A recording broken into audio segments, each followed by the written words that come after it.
नया पाठ के बारे में जानकारी प्राप्त करेंगे। चेरापूंजी से आया हूँ। चेरापूंजी से आया हूँ। इस पाठ के रचाई प्रदीप पंत। इस पाठ के रचाई प्रदीप पंत। देखिए, एक बार प्रदीप पंत ने चिरापुंजी नगर से चिरापुंजी नगर को देखकर वापस आया है।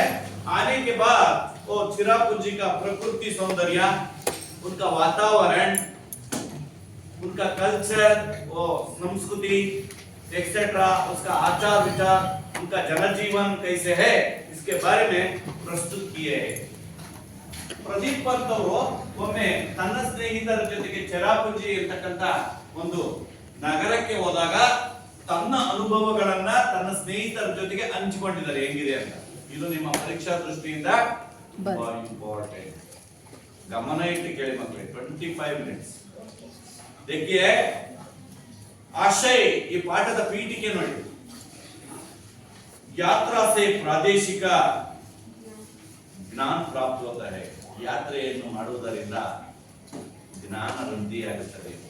ಅದಕ್ಕೆ ಹೇಳಿದ್ವಿ, ದೇಶ ಸುತ್ತು ಕೋಶ ಓದು. ಯಾತ್ರೆಯನ್ನು ಮಾಡುವುದರಿಂದ ಜ್ಞಾನ ಸಂಪಾದನೆ ಆಗುತ್ತದೆ, ನಮ್ಮ ಜ್ಞಾನ ಅಭಿವೃದ್ಧಿ ಆಗುತ್ತದೆ. ಎಲ್ಲಾ ಕಡೆ ನೋಡ್ಕೊಂಡು ಬಂದ್ರೆ ಒಬ್ಬ ಹೋಗು, ನಾವು ನಾಲ್ಕು ಕಡೆ ಸುತ್ತಾಡಬೇಕು, ಜ್ಞಾನವನ್ನು ಅಭಿವೃದ್ಧಿ ಪಡಿಸಬೇಕು ಅನ್ನೋದು ಗೊತ್ತಾಗುತ್ತೆ. लोगों के रहना सहना, प्राकृतिक दृश्यों का सौंदर्य आदि का प्रत्यक्ष अनुभव मिलता है. ನಾವು ಯಾತ್ರೆಯನ್ನು ಮಾಡೋದರಿಂದ ಏನೇನಾಗುತ್ತಪ್ಪ ಅನುಭವ ಅಂದ್ರೆ, ಲೋಕಂಕು ರಹನ ಸಹನ, ಅಲ್ಲಿನ ಜನರ ಒಂದು ಆಚಾರ ವಿಚಾರ, ಅವರ ಉಡುಗೆ ತೊಡುಗೆ, ಅವರ ಕಲ್ಚರ್, ಅವರ ಸಂಸ್ಕೃತಿ, ಜೊತೆಗೆ ಪ್ರಾಕೃತಿಕ ದೃಶ್ಯೋಂಕು ಸೌಂದರ್ಯ ಅಂದ್ರೆ ಅವರು ಒಂದು ಪ್ರಾಕೃತಿಕವಾಗಿ ಏನೆಲ್ಲ ಆಚಾರ ವಿಚಾರಗಳನ್ನು ಅನುಸರಿಸ್ತಾರೆ, ಆಧುನಿಕ ಪ್ರತ್ಯಕ್ಷ ಅನುಭವ ಬರುತ್ತೆ. ಇವೆಲ್ಲವನ್ನು ರಿಯಲಿ ನೋಡ್ಬೋದು. ರಿಯಲ್ ಹೇಳೋದಕ್ಕಿಂತ ರಿಯಲ್ ಫ್ಯಾಕ್ಟ್ ನೋಡಿದಾಗ ನಮಗೆ ಚೆನ್ನಾಗಿ ಅನುಭವ ಆಗುತ್ತೆ. इस पाठ के द्वारा छात्र चेरापूंजी का परिचय प्राप्त कर सकते हैं. ಈ ಪಾಠದಿಂದ ಎಲ್ಲ ವಿದ್ಯಾರ್ಥಿನಿಯರಿಗೆ ತಿಳಿಯುವುದೇನೆಂದರೆ, ಚಿರಾಪುಂಜಿ ನಗರದ ಪರಿಚಯ, ಅಲ್ಲಿನ ಜನಜೀವನ, ಅಲ್ಲಿನ ಆಚಾರ ವಿಚಾರ, ಅಲ್ಲಿನ ಊಟ ಉಪಚಾರಗಳು ಯಾವ ರೀತಿ ಇದ್ದು ಅನ್ನೋದ್ರ ಬಗ್ಗೆ ಸಂಪೂರ್ಣವಾಗಿ ಗೊತ್ತಾಗುತ್ತೆ. ಒಮ್ಮೆ ನೀವು ಹೋದ್ರೆ ಚಿರಾಪುಂಜಿ ಎಲ್ಲಿದೆ, ಯಾವ ಭಾಗದಲ್ಲಿದೆ, ಯಾವ ರಾಜ್ಯದಲ್ಲಿದೆ, ಯಾವ ಜಿಲ್ಲೆಯಲ್ಲಿ ಬರುತ್ತೆ ಅನ್ನೋದು ಗೊತ್ತಾಗುತ್ತೆ. ಚಿರಾಪುಂಜಿ ಚೆನ್ನಾಗಿ ತಿಳ್ಕೊಳ್ಳಿ. ಚಿರಾಪುಂಜಿ ಎಲ್ಲಿದೆ ಅಂತ ಯಾರು ಕೇಳಿದಾಗ ಅಲ್ಲೇ ಇದೆ. ಎಲ್ಲಿದೆ? ಮೇಘಾಲಯ ಏನಿ ಬಾದಲೋಂಕ ಗರ್. ನಿಜವಾಗ್ಲೂ ಹೇಳ್ಬೇಕಂದ್ರೆ ಮೇಘಾಲಯ ಇನ್ನೊಂದು ಹೆಸರು, ಚಿರಾಪುಂಜಿಗೆ ಮತ್ತೊಂದು ಹೆಸರೇ ಮೇಘಾಲಯ. ಬಾದಲೋಂಕ ಗರ್, ಸದಾ ಮೋಡ ಕವಿದ ವಾತಾವರಣ ಅಂತ ಹೇಳಿ, ಬಿಸಿಲು ಕಡಿಮೆ, ಸದಾ ಮೋಡ ಕವಿದ ವಾತಾವರಣ, ಬಿಸಿಲೇ ಕಡಿಮೆ. ಅಲ್ಲಿರ್ತಕ್ಕಂಥ ಜನಗಳೆಲ್ಲ ತುಂಬಾ ಕೆಂಪಗಿರ್ತಾರೆ, ಬಿಸಿಲು ಕಮ್ಮಿ, ಎಷ್ಟು ಮುದ್ದಾಗಿರ್ತಾರೆ. ಗಂಡಸರು ಅಷ್ಟೇ, ಹೆಣ್ಮಕ್ಳು ಅಷ್ಟೇ, ಎಲ್ಲರೂ ಲೇಡೀಸ್ ಅಂಡ್ बॉयज. और मेघालय की राजधानी शिलांग. ಮೇಘಾಲಯದ ರಾಜಧಾನಿ ಶಿಲಾಂಗ್. ಕೇಳ್ತಾರೆ ಒಂದು ಪ್ರಶ್ನೆ, ಮೇಘಾಲಯದ ರಾಜಧಾನಿ ಶಿಲಾಂಗ್. ಶಿಲಾಂಗ್ ಮೇಘಾಲಯದ ರಾಜಧಾನಿ ಶಿಲಾಂಗ್. ಕರ್ನಾಟಕದ ರಾಜಧಾನಿ ಬೆಂಗಳೂರು. ಹಂಗೆ ಮೇಘಾಲಯದ ರಾಜಧಾನಿ ಶಿಲಾಂಗ್. एक हरा भरा पर्वतीय नगर. ಅಲ್ಲಿ ಆ ಒಂದು ಚಿರಾಪುಂಜಿ ಅಂತ ಹೇಳಿದ್ನಲ್ಲ, ಎಲ್ಲಿ ಮೇಘಾಲಯ ಅಂತ ಹೇಳಿದ್ನ, ಚಿರಾಪುಂಜಿಗೆ ಮತ್ತೊಂದು ಹೆಸರೇ ಮೇಘಾಲಯ ಅಂತ ಹೇಳಿದ್ನಲ್ಲ, ಆ ಮೇಘಾಲಯದಲ್ಲಿ ಹರಾ ಭರಾ ಪರ್ವತೀಯ ನಗರ, ಹಚ್ಚ ಹಸಿರಿನಿಂದ ವಾತಾವರಣ ಕೂಡಿದೆ. ಹರಾ ಭರಾ ಹಚ್ಚ ಹಸಿರಿನಿಂದ ವಾತಾವರಣ, ಹಚ್ಚ ಹಸಿರಿನ ವಾತಾವರಣ. ಹೌದಾ? ನೋಡಿ, ಹಚ್ಚ ಹಸಿರಿನ ವಾತಾವರಣ, ಪರ್ವತೀಯ ನಗರ, ಸುತ್ತ ಬೆಟ್ಟ ಗುಡ್ಡಗಳು, ಎಲ್ಲಿ ನೋಡಿದ್ರು ಎತ್ತರವಾದ ಬೆಟ್ಟ ಗುಡ್ಡಗಳು. ನಮ್ಮ ಚಿತ್ರದುರ್ಗ ಜಿಲ್ಲೆಗೆ ನೀವು ಒಂದ್ಸಲ ಬರ್ರಿ, ಎಲ್ಲಿ ನೋಡಿದ್ರು ಬೆಟ್ಟ. ಮದಕರಿ ನಾಯಕನ ಕೋಟೆ, ಕಿತ್ತೂರ ರಾಣಿ ಚೆನ್ನಮ್ಮ, 7 ಸುತ್ತಿನ ಕೋಟೆ, ಮನೆಗೆ ಹೋಗುವ ಕಿಂಡಿ, ಅಕ್ಕ ತಂಗಿ ಹೊಂಡ. ಅಕ್ಕ ತಂಗಿ ಹೊಂಡದಲ್ಲಿ ಬಿಸಿನೀರು ತಣ್ಣೀರು ಬರುತ್ತೆ. ಇವಾಗ್ಲೂ ಅಂತ ಚಳಿಗಾಲದಲ್ಲಿ ಅಕ್ಕ ತಂಗಿ ಹೊಂಡದಲ್ಲಿ ಬಿಸಿನೀರು ತಣ್ಣೀರು ತುಂಬ್ಕೋಬಹುದು, ತಣ್ಣೀರಿದ್ರೆ ಬಿಸಿನೀರು ತುಂಬ್ಕೋಬಹುದು. ಅದಕ್ಕೆ ಒಮ್ಮೆ ನೀವೇನಾದ್ರು ಶೈಕ್ಷಣಿಕ ಪ್ರವಾಸ ಹೋದ್ರೆ ಚಿತ್ರದುರ್ಗಕ್ಕೆ ಹೋದ್ರೆ ಇವನ್ನೆಲ್ಲ ಸ್ಥಳ ನೋಡ್ಬೋದು. ನಾವು ಪ್ರತಿ ವಾರ ಹೋಗ್ತೀವಿ, ನೋಡಿದ್ವಿ. ನಾವೆಲ್ಲ ನಿಮ್ಮಾಗಿ ಓದ್ತಾ ಇರ್ಬೇಕಾದ್ರೆಲ್ಲ ಪಿಕ್ನಿಕ್ ಪ್ರವಾಸ ಹೋಗಿ ಎಲ್ಲ ನೋಡಿದ್ವಿ. ನೋಡಿ ಹೇಳ್ತೀವಿ, ಪರ್ವತೀಯ ನಗರ ಇದು. ಈ ಮೇಘಾಲಯ ಅನ್ನೋದು ಸುತ್ತ ಬೆಟ್ಟ ಗುಡ್ಡಗಳನ್ನು ಆವರಿಸಿರ್ತಕ್ಕಂಥ ನಗರ. ಹರ್ ವಕ್ತ್ ಬಾದಲ್ ಉಮಡ್ತೆ ಗುಮ್ತೆ ಹೈ. ಹರ್ ವಕ್ತ್ ಯಾವಾಗಲೂ ಮೋಡ ಕವಿದ ವಾತಾವರಣದಿಂದ ಕೂಡಿರುತ್ತದೆ. ಉಮಡ್ತೆ ಮೋಡ ಕವಿದ ವಾತಾವರಣದಿಂದಲೇ ಇರುತ್ತೆ ಮೇಘಾಲಯ. इतना बड़ा स्वच्छ सुंदर पर्वतीय नगर उत्तर भारत में कहीं नहीं है. ಇಂತ ಒಂದು ದೊಡ್ಡ ಸ್ವಚ್ಛಂದ ಸುಂದರವಾದ ಬೆಟ್ಟ ಗುಡ್ಡಗಳನ್ನು ಒಳಗೊಂಡಿರ್ತಕ್ಕಂಥ ನಗರ ಅಂದ್ರೆ ಉತ್ತರ ಭಾರತದಲ್ಲಿ ಬೇರೆ ಎಲ್ಲೆಲ್ಲೂ ಕೂಡ ಇಲ್ಲ. ಉತ್ತರ ಭಾರತದಲ್ಲಿ ಬಿಟ್ರೆ ಬೇರೆ ಎಲ್ಲೆಲ್ಲೂ ಕೂಡ ಇಲ್ಲ. ಐಸಾ ಅರಿತಿಮ್ ಬಿ ಶಾಯದ್ ಹಿ ಕಿನ್ನೆ ದೇಖ್ನೆ ಮಿಲೆ ಹೈ. ಅರಿತಿಮ್ ಅಂದ್ರೆ ಜಲವಿದ್ಯುತ್ ಇಂದ ಕೂಡಿರ್ತಕ್ಕಂಥ ನಗರ. ಯಾವಾಗಲೂ ಅಲ್ಲಿ ಮೋಡ ಕವಿದ ವಾತಾವರಣ ಇರೋದ್ರಿಂದ, ನೀರು ಸದಾ ಮಳೆ ಬರೋದ್ರಿಂದ, ತುಂಬಾ ನೀರು ಇರೋದ್ರಿಂದ ಅದಕ್ಕೆ ಅರಿತಿಮ್ ಬಿ ಶಾಯದ್ ಕೈ ದೇಖ್ನೆ ಮಿಲೆ. ತುಂಬಾ ಜನ ಅದನ್ನ ನೋಡೋದಿಕ್ಕೆ ಬರ್ತಾ ಇದ್ದಾರೆ. ಇಂಥ ಸ್ವಚ್ಛಂದವಾದ ವಾತಾವರಣ. ತುಂಬಾ ಜನ ಪ್ರೇಕ್ಷಕರು, ಲವರ್ಸ್ ಎಲ್ಲರೂ ಬರ್ತಾರೆ ನೋಡಕ್ಕೆ. ಬರೀ ಪ್ರೇಕ್ಷಕರಷ್ಟೇ ಅಲ್ಲ, ಹೊಸದಾಗಿ ಬಂದಿರ್ತಕ್ಕಂಥ ಎಲ್ಲ ನವ ಜೋಡಿಗಳು ಕೂಡ ಅಲ್ಲಿ ಬಂದು ನೋಡಿ ಎಷ್ಟು ಚೆನ್ನಾಗಿದೆ. ಉಳ್ಕೊಂಡ್ರಿ ನೋಡ್ತಾ ಇದ್ರೆ ವಾ ಎಷ್ಟು ಮನೋರಂಜನೆ. ಹೌದಾ? ಇಂಥ ಒಂದು ವಾತಾವರಣ ಅಲ್ಲಿದೆ. ಕಲ್ಪನೆ ಮಾಡ್ಕೊಳ್ಳಿ ಮಕ್ಕಳೇ. ಇಮ್ಯಾಜ್ ಕಲ್ಪನ್ ಕರ್ನಾ ಚಾಹಿಯೆ, ಕಲ್ಪನಾ ಕಿ ಕರ್ನಾ ಚಾಹಿಯೆ, ಕಲ್ಪನಾ ಕರ್ನಾ ಚಾಹಿಯೆ ಅಂತ ಹಿಂದಿಯಲ್ಲಿ. ಇಂಗ್ಲಿಷ್ ನಲ್ಲಿ ಇಮ್ಯಾಜ್. ಹೌದಾ? ಕಲ್ಪನೆ, ಊಹಿಸ್ಕೊಳ್ಳೋದು.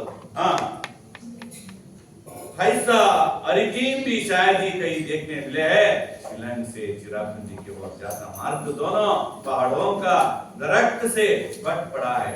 ನೋಡಿ, ಶ್ರೀಲಂಕಾದಿಂದ ಶ್ರೀಲಂಕ ಅಂತ ಹೇಳಿದಾನ. ಯಾವುದು? ಮೇಘಾಲಯದ ರಾಜಧಾನಿ ಶ್ರೀಲಂಕ.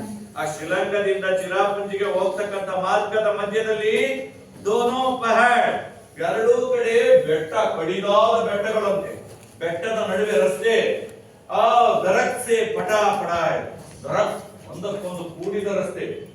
ಆಮೇಲೆ ಈ ರೀತಿಯಾಗಿ ಸುಳ್ಳಿ ಸುಳ್ಳಿ ಸುಳ್ಳಿ ರಸ್ತೆ, ಹಾವಿನ ರೂಪದಲ್ಲಿ ರಸ್ತೆ. ಉಂಚ ನೀಚ ಸರ್ಪಾಕಾರ ರಸ್ತೆ. ಉಂಚ ನೀಚ, ಒಂದ್ಸಲ ಹಿಂಗ್ ಇಳಿಯೋದು, ಮತ್ತೆ ಹಿಂಗೊಂದ್ಸಲ ಹತ್ತದು, ಒಂದ್ಸಲ ಇಳಿಯೋದು ಹತ್ತದು, ಹಂಗೆ ಹಿಂಗೆ ಸುಳ್ಳು.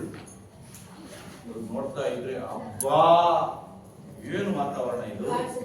ಘಾಟ್ ಸೆಕ್ಷನ್ ಅಂತ ನೋಡಿ, ಘಾಟ್ ಸೆಕ್ಷನ್. ಆ ಕಡೆ ಈ ಕಡೆ ಫುಲ್ ಕಡಿದಾದ ಬೆಟ್ಟ. ಆಪೋಸಿಟ್ ಯಾವ್ದಾದ್ರು ಗಾಡಿ ಬಂದ್ರೆ ಬರಲ್ಲ, ಅವನು ಸಿಗ್ನಲ್. ಇದು ಸಂಪೂರ್ಣ ಆ ಒಂದು ಪ್ಲೇಸ್ ತಲುಪಿದ ಮೇಲೆ ಇನ್ನೊಂದು ಬರ್ಬೇಕು. ಎದುರುಗಡೆ ಬಸ್ ಬಂದ್ರೆ ಬರಲ್ಲ. ಹಿಂಗೆ ಹಿಂಗೆ ಹಿಂಗೆ ಆಮೇಲೆ ಒಂದ್ಸಲ ಮಪ್ಪು, ಆಮೇಲೆ ಹಿಂಗೆ ಇಳಿದ ತಕ್ಷಣ ಹಿಂಗೆ ಅದನ್ನ ನೋಡ್ತಾ ನೋಡ್ತಾ ನೋಡ್ತಾ ನೋಡ್ತಾ ಬೆಟ್ಟ ಗುಡ್ಡ, ಆ ಪರಿಸರ, ಬೆಟ್ಟ ನೋಡ್ಕೊಂತ ಹೋದ್ರೆ ಹೋಗಿದ್ದೆ ಗೊತ್ತಾಗಲ್ಲ. ನೋಡ್ರಿ ಹೇಳ್ತಾ ಇದ್ದಾನೆ, ಊಂಚ್ ನೀಚ್ ಸರ್ಪಾಕಾರ ರಸ್ತಾ. ಸರ್ಪಾಕಾರ ಅಂದ್ರೆ ಹಾವು. ರಾಸ್ತೆ ಕೋ ಪಾರ್ ಕರ್ತೆ ಹುಯೆ ದಿಕಾಯಿ ಪಡ್ತೆ ಹೈ. ರಸ್ತೆಯನ್ನು ದಾಟತಕ್ಕಂಥ ಸಂದರ್ಭದಲ್ಲಿ ಆ ಕಡೆ ಈ ಕಡೆ ಕಾಣ್ತಕ್ಕಂಥ ದಿಕಾಯಿ ಪಡ್ತೆ ಹೈ, ಕಾಣ್ತಾ ಇದೆಯಲ್ಲ. ಬಾದಲ್ ಬಾಗಿವೆ, ಮೋಡನು ಬೆಟ್ಟನು ಗುಡ್ಡನು ಏಕಾಗಿದೆಯೇನೋ ನಂಗೆ ಭಾಸವಾಗುತ್ತೆ. ಮೋಡ ಬೆಟ್ಟದ ಮೇಲೆ ಕೂತಿದೆಯೇನೋ, ಅದೇ ತರ ಮಂಜು ತರ ಕೂತಿರ್ತದೆ ನೋಡಿ. ಆ ಮಂಜಿನ ವಾತಾವರಣ ನೋಡಿದ್ರೆ ಬೆಟ್ಟದ ಮೇಲೆ ಮೋಡ ಕೂತಿದೆಯೇನೋ, ಎಷ್ಟು ಚೆನ್ನಾಗಿದೆಯಲ್ಲ. ಸುಹಾನಿ ಹವಾ, ಸುಹಾನಿ ಹವಾ, ತಂಪಾದ ಗಾಳಿ. ಹವಾ, ಹವಾ का मतलब क्या है? ಎಂತ ಗಾಳಿ? ಗಾಳಿ. ಕಭಿ ಕಭಿ ಹೋ ಜಾತಿ ಹೈ ಬೂಂದ್ ಬಾಂದಿ. ಆ ತಣ್ಣನೆ ಗಾಳಿ ಜೊತೆಗೆ ಮತ್ತೆ ಮತ್ತೆ ತುಂತುರು ಮಳೆ, ಹನಿ ಹನಿ ಹನಿ ಹನಿ ಮಳೆ, ಚುಬ್ಬು ಮಳೆ. ನೋಡಿ, ಹಾಗೆ ಕಲ್ಪನೆ ಮಾಡ್ಕೊಳ್ಳಿ. ಆ ಚಿರಾಪುಂಜಿ ಮೇಘಾಲಯ ಎಷ್ಟು ಚೆನ್ನಾಗಿದೆ. ಎಲ್ಲಿ ಬರುತ್ತೆ? ಉತ್ತರ ಭಾರತ. ಉತ್ತರ ಭಾರತದಲ್ಲಿ ಬರುತ್ತೆ ಚಿರಾಪುಂಜಿ ಮೇಘಾಲಯ. ಅರ್ಥ ಆಗ್ತಾ? ಶಿಲಂಗದಿಂದ ಚಿರಾಪುಂಜಿಗೆ ಸುಮಾರು ಕಿಲೋಮೀಟರ್ ಆಗುತ್ತೆ. ಶಿಲಂಗ್ ಮೇಘಾಲಯದ ರಾಜಧಾನಿ ಶಿಲಂಗ್. ಶಿಲಂಗದಿಂದ ಚಿರಾಪುಂಜಿಗೆ ಹೋಗ್ಬೇಕಾದ್ರೆ ಸುಮಾರು 25 ಕಿಲೋಮೀಟರ್. ಶಿಲಂಗದಿಂದ ಚಿರಾಪುಂಜಿಗೆ ಸರ್ಪಾಕಾರದ ರಸ್ತೆ, ಆ ಕಡೆ ಈ ಕಡೆ ಬೆಟ್ಟ ಗುಡ್ಡ, ಹಚ್ಚ ಹಸಿರಿನ ವಾತಾವರಣ, ತುಂತುರು ಮಳೆ, ಆಮೇಲೆ ತಣ್ಣನೆಯ ಗಾಳಿ. ಕೇಳ್ತಾ ಇದ್ರೆ ಒಮ್ಮೆ ಒಂದ್ಸಲ ನೋಡ್ಬೇಕು ಅನಿಸ್ತಾ ಇದೆ ಅಲ್ಲ? ಮಾನವನಾಗಿ ಹುಟ್ಟಿದ ಮೇಲೆ ಏನೇನ್ ಕಟ್ಟಿ ಸಾಯ ತನಕ ಸಂಸಾರದೊಳಗೆ ಗಂಡಾಗ್ ಬಂಡಿ ಏರಿಕೊಂಡು ಹೋಗೋದಿಲ್ಲ, ಸತ್ತಾಗ್ ಬಂಡಿ ಇರೋದ್ರೊಳಗೆ ಒಮ್ಮೆ ನೋಡು. ಇಂಥ ಪ್ಲೇಸ್ಗಳನ್ನ ನೋಡ್ಬೇಕಂತ ಖಂಡಿತ ಎಷ್ಟೋ ದಿನಗಳ ಕಾಲ ತುಂಬಾ ಬೇಸರ ಆಗಿರುತ್ತೆ ನೋಡಿ. ಕೆಲವರು ಅದೇ ರೀತಿಯಲ್ಲಿ ಪ್ರವಾಸಕ್ಕೆ ಹಾಕಿರ್ತಾರೆ. ಇಂಥವು ಜೀವನದಲ್ಲಿ ಇದ್ದದ್ದೇ ಬನ್ನಿ ಇಂಥ ಸ್ಥಳಗಳನ್ನ ನೋಡೋಣ, ನೋಡಿ ಖುಷಿ ಪಟ್ಕೊಂಡು ದೇವರ ದರ್ಶನ ಮಾಡ್ಕೊಂಡು ಇಂಥ ಒಂದು ಪ್ರಕೃತಿ ಸೌಂದರ್ಯವನ್ನು ನೋಡಿ ಮನಸ್ಸಿಗೆ ಆನಂದವನ್ನು ಪಡ್ಕೊಂಬರಕ್ಕೆ ಹೋಗ್ತಾರೆ. ಎಷ್ಟೆಷ್ಟೋ ಹಣವನ್ನು ಖರ್ಚು ಮಾಡಿ ಮಕ್ಕಳೇ. ಮನುಷ್ಯ ದುಡಿಯೋದು ಯಾರಿಗೋಸ್ಕರ? ಆನಂದ, ಖುಷಿ, ಸಂತೋಷಕ್ಕೋಸ್ಕರ. ಹೌದಾ? ಬಟ್ಟೆಗಾಗಿ ಏನು? ಎರಡನೇ ಪ್ಯಾರ ಬನ್ನಿ. हमारी जीप शिलंग से 35 किलोमीटर से दूर चिरापुंजी की ओर बढ़ रही है. ಈಗ ಶಿಲಂಗ ತಲುಪಿದ್ದಾರೆ. ಶಿಲಂಗದಿಂದ ಮೇಘಾಲಯಕ್ಕೆ ಎಷ್ಟು ಕಿಲೋಮೀಟರ್? 53 ಕಿಲೋಮೀಟರ್ ದೂರದಲ್ಲಿದೆ. ಯಾವುದು? ಚಿರಾಪುಂಜಿ ಮೇಘಾಲಯ ಶಿಲಂಗದಿಂದ ಎಷ್ಟು ದೂರ ಇದೆ? 53 ಕಿಲೋಮೀಟರ್. ನೋಡಿ, हमारी जीप ಶಿಲಂಗ್ से जीप ನಲ್ಲಿ ಹೋಗಿದ್ದಾರೆ. ಯಾರ್ಯಾರು?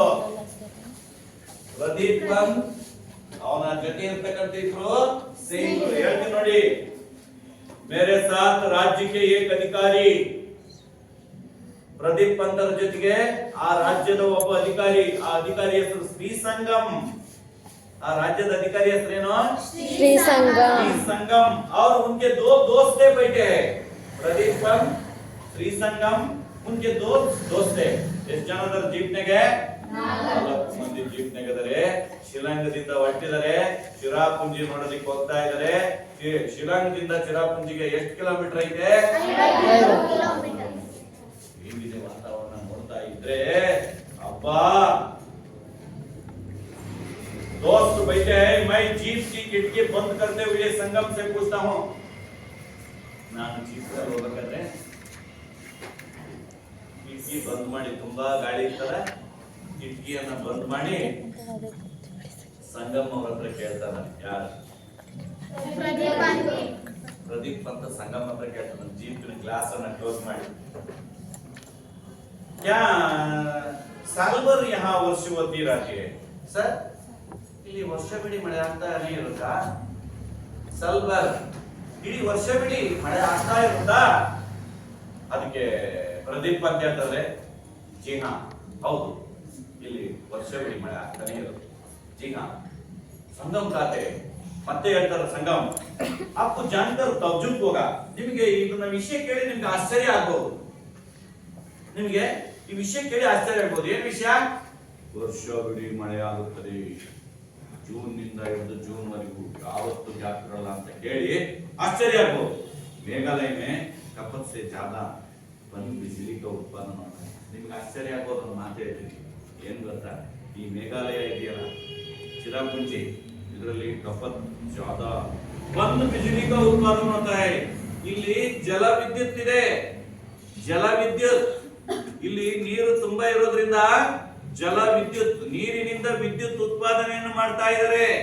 ಎಲ್ಲಿ? ಮೇಘಾಲಯ ಚಿರಾಪುಂಜಿಯಲ್ಲಿ ಜಲ ವಿದ್ಯುತ್ ಬಹಳಷ್ಟು ಶೇಖರಣೆ ಆಗ್ತಾ ಇದೆ. ನೋಡಿ, उत्पादन होता है. हम अतिरिक्त बिजली अन्य राज्यों को दे देते हैं.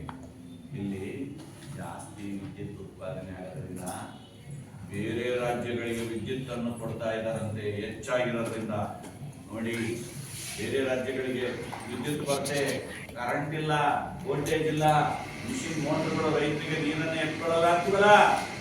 ಮೇಘಾಲಯ ಈ ಚಿರಾಪುಂಜಿಯಿಂದ ಅನ್ಯ ರಾಜ್ಯಗಳಿಗೆ ವಿದ್ಯುತ್ ಸಂಪರ್ಕವನ್ನು ಶೇಖರಣೆ ಮಾಡ್ತಾ ಇದ್ದಾರಂತೆ, ಮತ್ತೊಂದು ಕಡೆಗೆ ಕೊಡ್ತಾ ಇದ್ದಾರಂತೆ. ಮೈ ಸಚ್ಮುಚ್ ಆಶ್ಚರ್ಯ ಸೆ ಪೂछता हूं ನಾನು ನಿಜವಾಗ್ಲೂ ಆಶ್ಚರ್ಯ ಪಡ್ತಕ್ಕಂತ ಒಂದು ಮಾತನ್ನ ಹೇಳ್ತಾ ಇದ್ದೀನಿ. ಏನ್ ಗೊತ್ತಾ? ಸಂಗಮ್ ಖಾತೆ ಸಂಗಮ್ ಹೇಳ್ತಾ ಇದ್ದಾರೆ ಆ ರಾಜ್ಯದ ಒಬ್ಬ ಅಧಿಕಾರಿ. ಯಾರಿಗೆ? ಪ್ರದೀಪ್ ಅಂತ ಹೇಳ್ತಾ ಇದ್ದಾರೆ. ವೈಸೆ ಯದಿ ಯಾ ಸಭಿ ಗಾಂವ್ ಬಿಜ್ಲಿ ಸೆ ಜಗಮಗ್ ಉಠೆ. ಇಲ್ಲಿ ಜಲವಿದ್ಯುತ್ ಇರೋದ್ರಿಂದ ಎಲ್ಲಿ ಮೇಘಾಲಯದಲ್ಲಿ ಈ ಮೇಘಾಲಯದ ಸುತ್ತಮುತ್ತ ಹಳ್ಳಿಗಳಿದಾವಲ್ಲ, ಹಳ್ಳಿಗಳೆಲ್ಲ ಹಗಲು ರಾತ್ರಿ ವಿದ್ಯುತ್ ದೀಪಗಳಿಂದ ಜಗಮಗಿಸ್ತಾ ಇದಾವೆ. ಕೆಲ್ಸದೇ ಇಲ್ಲ ಅಂತಲ್ಲಿ ಲೈಟ್ ಆಫ್ ಮಾಡೋದಂತೆ. ಯಾರೋ ಬೇಕಿದ್ದರೂ ಬೇಡವಾದ್ರೂ ಆಫ್ ಮಾಡ್ತಾರೆ. ಇನ್ನು ಸಂಜೆ ಆದ ತಕ್ಷಣ ಸುತ್ತಮುತ್ತ ಹಳ್ಳಿಗಳು ವಿಧ ವಿಧ ಕಲರ್ ಬಲ್ಬ್ಗಳಿಂದ ಜಗಮಗ ಜಗಮಗ ಜಗಮಗ ಅನಿಸ್ತಾ ಇರ್ತವೆ.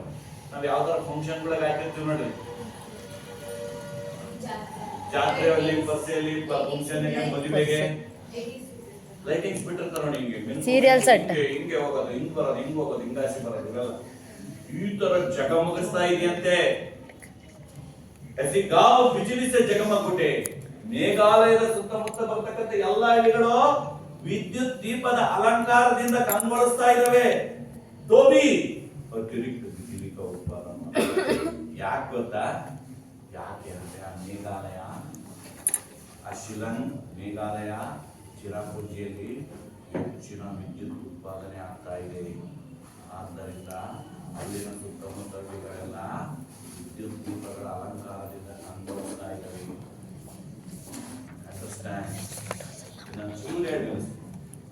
हम पहाड़ों को निगराते हुए आगे बढ़ गए. ಪ್ರದೀಪ್ ಬಂತು ಸಂಗಮ ಅವ್ರ ಜೊತೆಗಿರೋ ಇಬ್ಬರು ಸ್ನೇಹಿತರು 4 ಜನನು ಹಾಗೆ ಬೆಟ್ಟವನ್ನು ಹಸಿರಾದ ವಾತಾವರಣವನ್ನು ನೋಡ್ತಾ ನೋಡ್ತಾ ನೋಡ್ತಾ ಹಾಗೆ ಮುಂದೆ ಸಾಗಿದ್ರಂತೆ. ಎಲ್ಲಿಗೆ? ಚಿರಾಪುಂಜಿಯಿಂದ ಮುಂದಕ್ಕೆ. ಅಲ್ಲೇ ಸುತ್ತಮುತ್ತ ಹೋದಾಗ ಸಡಕ್ ಸೆ ಉಸ್ ಪಾರ್ ಪಹಾಡಿ ಉಗರೆ ಸೆ ಗಿರಿ ಹುಯಿ ಹೈ. ತಕ್ಷಣನೇ ಹೋದ್ರಂತೆ. ಹೋಗ್ತಾ ಹೋಗ್ತಾ ಹೋಗ್ತಾ ಹೋಗ್ತಾ 4 ಜನ ಹೋದ್ರಂತೆ. ಹೋದ ತಕ್ಷಣ ಏನಂದ್ರೆ ತಕ್ಷಣನೇ 4 ಬೆಟ್ಟಗಳು ಏಕಕಾಲದಲ್ಲಿ ಒಂದತ್ರನೇ ಇದಾವಂತ. ಹಿಂಗೆ ಸಾಲಿ ಸೀದಾ ಅಲ್ಲಿಂದ ಕಡಿದಾದ ಆಳದಿಂದ ಇನ್ ಸ್ವಲ್ಪ ಹಿಂಗೆ ಎತ್ತರದಲ್ಲಿ ನೋಡಿದ್ರೆ 4 ಬೆಟ್ಟಗಳು ಕಾಣ್ತಾರೆ. ನೋಡಿ ಹೇಳ್ತಾರೆ ಎಷ್ಟು ಚೆನ್ನಾಗಿದೆ. ಉಸ್ ಪಾರ್ ಪಹಾಡಿ ಉಗರೆ ಸೆ ಗಿರಿ ಹುಯಿ ಹೈ. ಬೆಟ್ಟಗಳು ಹೆಂಗಿದೆ ಗೊತ್ತಾ? ಇವರು 4 ಜನ ಸ್ನೇಹಿತರು ಮಾತಾಡ್ತಾ ಹೋದ್ರು. ಹೋಗ್ತಾ ಇದಾರೆ. ಆ ವಾತಾವರಣವನ್ನು ನೋಡ್ತಾ ಹೋದ ತಕ್ಷಣ ನೋಡಿ ನಿಂತ್ಕೊಳ್ತಾರೆ. 1000 ಅಡಿ ಆಳ, ಏಕ್ದಮ್ ನೀರು ಪ್ರಪಾತಕ್ಕೆ ಬೀಳುತ್ತಲ್ಲ, ನೀರು ಮೇಲಿಂದ ಧುಮುಕುತ್ತಲ್ಲ, ಅಂತ ಪ್ರಪಾತವಾದ ಆಳ. ಅಬ್ಬಾ ಅದನ್ನು ನೋಡಿ ಅಮ್ಮ ಅಂತ ಆಶ್ಚರ್ಯಪಟ್ಟಂತೆ. ಆಶ್ಚರ್ಯಪಟ್ಟ ಮೇಲೆ ಮತ್ತೆ ಈ ಕಡೆಯಿಂದ ಸ್ವಲ್ಪ ದೂರ ಬಂದು ನೋಡ್ತಾರಂತೆ. 3 ಪ್ರಸಿದ್ಧವಾದ ಬೆಟ್ಟಗಳು ಹೆಂಗಿದಾವೆ ಅಂದ್ರೆ ಬೆಟ್ಟಗಳು ನೋಡಿದ್ರೆ ಹೇಳ್ತದ ನೋಡಿ. ಮೇಘಾಲಯ ನೋಡಿ 3 ಪರ್ವತೀಯ ಅಚಲೋं में बांट हुआ है. 3 ಪರ್ವತೀಯ 3 ಬೆಟ್ಟಗಳು. ಎಂತ ಬೆಟ್ಟಗಳು? ಅಚಲೋं में बांटा है. ಅಷ್ಟು ಎತ್ತರ ಇರ್ತಕ್ಕಂಥ ಬೆಟ್ಟಗಳು ಬಾಂಟ್ ಗಯಾ है. ಹಿಂಗೆ ಒಂದೊಂದೇ ಬಿಡಿ ಆಗಿದವರು ನೋಡಿ.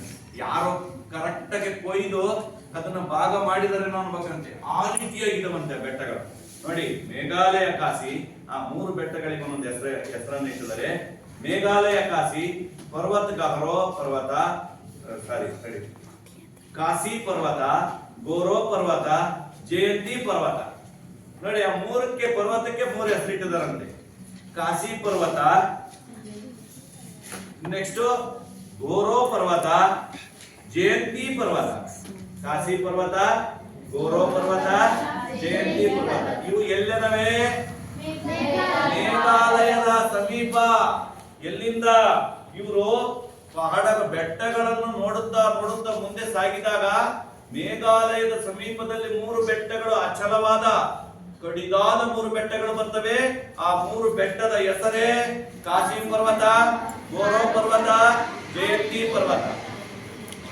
ಕಾಸಿ ಪರ್ವತ, ಗೋರೋ ಪರ್ವತ. Repeat once again. ಕಾಶಿ ಪರ್ವತ, ಗೋರೋ ಪರ್ವತ, ಜಯಂತಿ ಪರ್ವತ. ಇದು ಯಾವ ರಾಜ್ಯದಲ್ಲಿ? ಮೇಘಾಲಯ. ಮೇಘಾಲಯಕ್ಕೆ ಮತ್ತೊಂದು ಹೆಸರೇ ಚಿರಾಪುಂಜಿ. ಮೇಘಾಲಯದ ರಾಜಧಾನಿ ಶಿಲಾಂಗ್. ಶಿಲಾಂಗದಿಂದ ಚಿರಾಪುಂಜಿಗೆ ಎಷ್ಟು ದೂರ? 53 ಅನ್ನೋದಕ್ಕೆ ಹಿಂದಿಯಲ್ಲಿ ಏನ್ ಹೇಳ್ತೀವಿ? ಪಿಕ್ಕವಾನ್, ಬಾವಾನ್, ತಿರಪನ್. ತಿರಪನ್. 53 ಹಿಂದಿಯಲ್ಲಿ ಏನ್ ಹೇಳ್ತೀವಿ? 53 ಕಿಲೋಮೀಟರ್ನ ಹೋಗೋದಕ್ಕೆ ಸಾಕಷ್ಟು ಸಮಯ ಬೇಕಂತೆ. ಯಾಕೆ? ಹೋಗೋದಕ್ಕೆ ಸುಮಾರು ಗಂಟೆಗಳು ಬೇಕು ನೋಡಿ. ಅಷ್ಟೊಂದು ಕಡಿದಾದ वातावरण। इन 3 पर्वतीय आचलोन से बने हैं।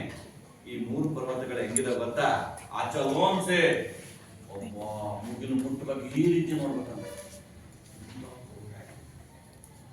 5 ಜಿಲ್ಲೆ है। ಆ ಬೆಟ್ಟ ಹತ್ತೋದಕ್ಕೆ ಮೆಟ್ಟಿಲಿನ ವ್ಯವಸ್ಥೆ ಮಾಡಿದಾರಂತೆ. ಆ ಮೆಟ್ಟಲನ್ನು ಹತ್ತಿ ಬೆಟ್ಟದ ತುದಿಗೆ ಹೋದ್ರೆ 5 ಜಿಲ್ಲಾ 5 ಜಿಲ್ಲೆಗಳು ಕಾಣ್ತಾವಂತೆ. 5 ಜಿಲ್ಲೆಗಳನ್ನು ನೋಡಬಹುದಂತೆ ಬೆಟ್ಟದ ಮೇಲೆ ನಿಂತ್ಕೊಂಡು ನೋಡಿದ್ರೆ. ಗದಗ್, ಹಾವೇರಿ, ಚಿಕ್ಕಮಗಳೂರು, ದಾವಣಗೆರೆ, ಚಿತ್ರದುರ್ಗ ಅಂತ ಜಿಲ್ಲೆ ಹೇಳ್ತೀನಲ್ಲ, ಹಾಗೆ 5 ಜಿಲ್ಲೆಗಳು ಕಾಣ್ತಾವಂತೆ ಅಲ್ಲಿ ನಿಂತ್ಕೊಂಡು ನೋಡಿದ್ರೆ. ಅದು ಹೆಂಗ್ ಕಾಣ್ಬೋದು? ಅಲ್ಲಿ ನಗೋಲ್ ಕಾಣ್ತಾ ಇದೆಯಲ್ಲ, ಅದು ಗದಗ್ ಜಿಲ್ಲೆ. ಈ ಕಡೆ ಕಾಣ್ತಾ ಇದೆ ನೋಡಿ, ಇದು ಚಿಕ್ಕಮಗಳೂರು ಜಿಲ್ಲೆ. ಈ ಕಡೆ ಕಾಣ್ತಾ ಇದೆ ನೋಡಿ, ಇದು ದಾವಣಗೆರೆ. ಆ ಕಡೆ ಲಾಸ್ಟ್ ಅಲ್ಲಿ ಕಾಣ್ತಾ ಇದೆ ನೋಡು, ಅದು ಹಾವೇರಿ, ಚಿತ್ರದುರ್ಗ, ಹಾಸನ. ಹೀಗೆ 5 ಜಿಲ್ಲೆಗಳು ಕಾಣ್ತಾವಂತೆ ಆ ಬೆಟ್ಟದ ಮೇಲೆ ನಿಂತ್ಕೊಂಡು. ಅಂದ್ರೆ ಅಲ್ಲಿಗೆ ಹೋಗಿ ಜನ, ಎಷ್ಟು ಜನ ಪ್ರೇಕ್ಷಕರು ಅಲ್ಲಿಗೆ ಹೋಗುವುದು. ಎಂತ ವಾತಾವರಣ ಇರ್ಬೋದು. ಉತ್ತರ ಭಾರತದ ಏಕೈಕ ಸ್ಥಳ ಅಂದ್ರೆ ಮೇಘಾಲಯ, ಚಿರಾಪುಂಜಿ. ನಿಜವಾಗ್ಲೂ ನೋಡಿದ್ರೆ ಇಂಥ ಸ್ಥಳಗಳನ್ನು ನೋಡಿದ್ರೆ, ಆ ಬೆಟ್ಟವನ್ನು ಸುತ್ತದಲ್ಲಿ ಬೆಟ್ಟವನ್ನು ಹತ್ತಿದಾಗ 5 ಜಿಲ್ಲೆಗಳ ದರ್ಶನವನ್ನು ಪಡಿತೀವಲ್ಲ, ನಾವೇ ಧನ್ಯರು ಮಕ್ಕಳೇ. ಇಲ್ಲಿ ಹೇಳಿದ ನೋಡಿ, ಅಚಲ್ ಕಿ ಅಪನಿ ಅಲಗ ಸಂಸ್ಕೃತಿ ಹೈ. ಆ 5 ಜಿಲ್ಲೆಯನ್ನು ನೋಡಿದಾಗ, ಅಲ್ಲಿ ಹೋದಾಗ, ಮೇಘಾಲಯಕ್ಕೆ ಹೋದ್ವಲ್ಲ, 5 ಜಿಲ್ಲೆಗಳನ್ನು ನೋಡಿದ್ವಿ. ಆದ್ರೆ ಆ ಮೇಘಾಲಯದಲ್ಲಿ ಅಲ್ಲಿ ಇರ್ತಕ್ಕಂಥ ಜನ ವಾಸವಾಗಿದಾರಲ್ಲ, ಅಲ್ಲಿ ಸರೌಂಡಿಂಗ್, ಅಲ್ಲಿ ನೋಡಿದ್ರಂತೆ. ಅಲ್ಲಿ ನೋಡಿದಾಗ ಅವರ ಸಂಸ್ಕೃತಿ ಹೆಂಗೈತೆ ನೋಡಿ. ರೀತಿ ರಿವಾಜ್, ಪರ್ವ ಉತ್ಸವ ಹೈ, ಲೇಕಿನ್ ಹರ್ ಕಭಿ ಪಾರಿವಾರಿಕ ವ್ಯವಸ್ಥಾ ಮಾತೃ ಶ್ರದ್ಧಾತ್ಮಕ ಹೈ. ಅಲ್ಲಿನ ಉಡುಗೆ ತೊಡುಗೆನೆ ಬೇರೆ, ಅಲ್ಲಿನ ಒಂದು ಆಚಾರ ವಿಚಾರನೆ ಬೇರೆ, ಅಲ್ಲಿನ ಒಂದು ಹಬ್ಬ ಹರಿದಿನಗಳನ್ನ ಆಚರಿಸ್ತಕ್ಕಂಥ ರೀತಿನೇ ಬೇರೆ. ಎಲ್ಲಿ? ಮೇಘಾಲಯದಲ್ಲಿ. ಇಲ್ಲಿ ನೋಡಿ ಹೇಳಿದಾನೆ, ಅಪ್ಪನಿ ಅಲಗ್ ಅಲಗ್ ಸಂಸ್ಕೃತಿ, ಒಬ್ಬೊಬ್ಬರದೇ ಒಂದೊಂದರ ಕಲ್ಚರ್. ಅಲ್ಲಿ ನಾವು ಈ ತರ ಬಟ್ಟೆಗಳು ಹಾಕೊಂಡ್ರೆ ಅವ್ರು ಉಲ್ಟೆ ಇನ್ನೊಂದರ ಬೇರೆ ತರ ಉಡುಗೆ ತೊಡುಗೆ ಹಾಕೋದು. ಆಮೇಲೆ ರೀತಿ ರಿವಾಜ್, ನಾವು ಹಬ್ಬ ರೀತಿಗಳನ್ನ ಒಂಥರ ಆಚರಿಸಿದ್ರೆ ಅವ್ರದೇ ಒಂಥರ ರೀತಿಯಲ್ಲಿ ಹಬ್ಬ ರೀತಿಗಳನ್ನ ಆಚರಿಸೋದು. ಆಮೇಲೆ ಪರ್ವ ಉತ್ಸವ. ಪರ್ವ ಅಂದ್ರೆ ಈ ಕೆಲವೊಂದು ಪರ್ವ ಅಂದ್ರೆ ಏನೇನು ನಾವು ಹಬ್ಬದ ತರ ಮಾಡ್ತೀವಿ, ಉತ್ಸವಗಳನ್ನು ಮಾಡ್ತೀವಿ ನೋಡಿ. ಸಭೆ ಸಮಾರಂಭ, ಸಿಡೆ, ಜಾತ್ರೆ, ತೇರು, ಪರ್ಸೆ ಅಂತೀವಿ ನೋಡಿ. ಅವ್ರದೇ ಒಂದು ರೀತಿಯಾದ ಉತ್ಸವಗಳನ್ನು ನೋಡಿ. ಲೇಕಿನ್ ಹರ್ ಕಹಿ ಪಾರಂಪರಿಕ ವ್ಯವಸ್ಥಾ ಮಾತೃ ಸತ್ತಾತ್ಮಕ. ಹರ್ ಸಭೆ ಅದೇನೇ ಮಾಡಿದ್ರು ಕೂಡ ಒಂದು ಎಕ್ಸ್ಟ್ರಾರ್ಡನರಿ, ವಿಶೇಷವಾಗಿ ಮಾಡ್ತಾರಂತೆ. ಊಟ, ಅವರ ರೀತಿ ನೀತಿ, ಪ್ರತಿಯೊಂದು ಭೂಮಿ, ಧನ್, ಸಂಪತ್ತಿ ಸಬ್ ಮಾಸೆ ಭೇಟಿಗೂ ಮಿಲ್ತೆ. ಅಲ್ಲಿರ್ತಕ್ಕಂಥ ಆಸ್ತಿ ಇದಾವಲ್ಲ, ಭೂಮಿ, ಸಂಪತ್ತು, ಆಸ್ತಿ, ಒಡವೆ, ಬಂಗಾರ ಏನೇ, ಅವೆಲ್ಲವೂ ಕೂಡ ಮಾಸೆ ಭೇಟಿಗಳಿಗೆ. ಅಲ್ಲಿ ಎಲ್ಲ ದರ್ಬಾರ ಸ್ತ್ರೀಯರೇ, ಪುರುಷರ ಆಡಳಿತ ಏನಿಲ್ಲ. ಒಂದು ಅಂಗಡಿಯಲ್ಲಿ ವ್ಯಾಪಾರ ಮಾಡೋಳು ಸ್ತ್ರೀ, ಒಂದು ಬಟ್ಟೆ ವ್ಯಾಪಾರ ಮಾಡೋಳು ಸ್ತ್ರೀ, ಟೀ ಅಂಗಡಿಯಲ್ಲಿ ಟೀ ಮಾಡೋಳು ಸ್ತ್ರೀ, ಮನೆಯಲ್ಲಿ ಯಜಮಾನಿಕೆ ಮಾಡೋಳು ಸ್ತ್ರೀ. ಪುರುಷಂದು ಏನು ನಡೆಯಲ್ಲ. ಅಲ್ಲಿ ಸ್ತ್ರೀಯಿಂದ ತನ್ನ ಮಗಳಿಗೆ ಆಸ್ತಿ ಅದನ್ನೆಲ್ಲವನ್ನು ಅವಳೇ ಮಾಡಿಸಿ ಕೊಡ್ತಾಳಂತೆ. ಇವಳು ಹೆಂಗೆ ದರ್ಬಾರವನ್ನು ನಡೆಸಿದ್ಲೋ ಅದೇ ರೀತಿ ತನ್ನ ಮಗಳಿಗೆ ಅಧಿಕಾರವನ್ನು ಕೊಟ್ಟವಳು ಕಾಯ್ತಾಳ. ಇಲ್ಲಿ ತಂದೆಯ ಪಾತ್ರ ಏನು? ಇಲ್ಲಿ ಸಂಪೂರ್ಣ ಸ್ತ್ರೀಯರದೇ ದರ್ಬಾರ್. ಯಾವ ಜಿಲ್ಲೆಯಲ್ಲಿ, ಯಾವ ರಾಜ್ಯದಲ್ಲಿ? ಚಿರಾಪುಂಜಿ. ಅಂಡರ್ಸ್ಟ್ಯಾಂಡ್? ಬಹುಶಃ ಅರ್ಥ ಆಗಿರ್ಬೇಕು ಅಂತ ನಾನು ಭಾವಿಸಿದ್ದೀನಿ. ಅರ್ಥ ಆಗಿದೆಯಲ್ಲ? ಒಂಚೂರು ಓದಪ್ಪ, 2 ಲೈನ್ ಸ್ವಲ್ಪ. ಎಷ್ಟು ನಿಮಿಷ ಆಗಿದ್ದಮ್ಮ? ಓದಪ್ಪ. ಆಶೆ चेरापुंजी से आया हूँ, प्रदीप पर आशय यात्रा से प्रादेशिक ज्ञान प्राप्त होता है। लोगों के रहन सहन, प्राकृतिक दृश्यों का सौंदर्य आदि का प्रतीक्षा अनुभव मिलता है। इस पाठ बाद छात्रा चेरापूंजी का प्राप्त कर सकते हैं। मेघालय यानी बादलों का घर और मेघालय की राजधानी शिलांग एक हरा भरा पर्वतीय नगर जहाँ हर वक्त बादल घूमते रहते हैं। इतना बड़ा स्वच्छ सुंदर पर्वतीय नगर उत्तर भारत में कहीं नहीं है। ऐसा हरित भी शायद ही कहीं देखने को मिले। शिलांग से चेरापूंजी की ओर जाता मार्ग दोनों ओर पहाड़ों और दरख्तों से पड़ा है। यह ऊंचा नीचा सर्पाकार रास्ते को पार करते हुए दिखाई पड़ते हैं। बादल बहती है सुहानी हवा और कभी कभी हो जाती है बूंदबांदी। Sit down please. इसके बारे में दो प्रश्न पूछता हूँ। इसके बारे में किस राज्य को बादलों का घर कहते हैं? किसको जानते हैं? हाथ उठाना चाहिए। Stand up. हाँ, मेघालय यानी बादलों का घर। Very good. मेघालयों को बादलों का घर कह सकते हैं। ठीक है। जीप में लेखक के साथ कौन बैठे हैं? जीपिನಲ್ಲಿ लेखकर ಜೊತೆಗೆ ಯಾರು ಕುಳಿತಿದ್ದರು? उसके नाम क्या है? फातिमा। राज्य के एक अधिकारी श्री संगम और उनके दो दोस्त बैठे हैं। Very good. राज्य के अधिकारी श्री संगम और उनके दोस्त दो दोस्त ने जीप में बैठे हैं। जीप में टोटली कितना लोग है? जीप में जाते समय वो टोटल कितना लोग बैठे हैं? 4 लोग बैठे। कौन कौन? एक पाठ के रचाई प्रदीपन और राज्य के अधिकारी संगम और संगम के दो दोस्त थे। 4 आदमी जीप में बैठकर चले जा रहे हैं। होता इधारे। ಮೇಘಾಲಯ के 3 पर्वतीय अचलों का नाम क्या है? ಮೇಘಾಲಯದಲ್ಲಿ ಇರತಕ್ಕಂತ 3 ಪರ್ವತಗಳ ಹೆಸರನ್ನು ಯಾರು ಹೇಳ್ತೀರಾ? Very good. ಗೋರೋ पर्वत और रिपीट वन सेकेंड। काशी पर्वत, गोरो पर्वत, गारो पर्वत, ಜಯಂತಿ पर्वत। ಇನ್ನು 3 ಪರ್ವತಗಳು ಅದು ಬಹಳ ಇಂಪಾರ್ಟೆಂಟ್। 3 ಪರ್ವತಗಳ ಹೆಸರುಗಳನ್ನು ನೀವು ನೆನಪಿಟ್ಟುಕೊಂಡಿರಬೇಕು। ठीक है? ಅರ್ಥ ಆಯ್ತಲ್ಲ ಎಲ್ಲರಿಗೂ? Okay, thank you. ಕಟ್ ಮಾಡ್ತಾ ಎಷ್ಟಾಯ್ತು?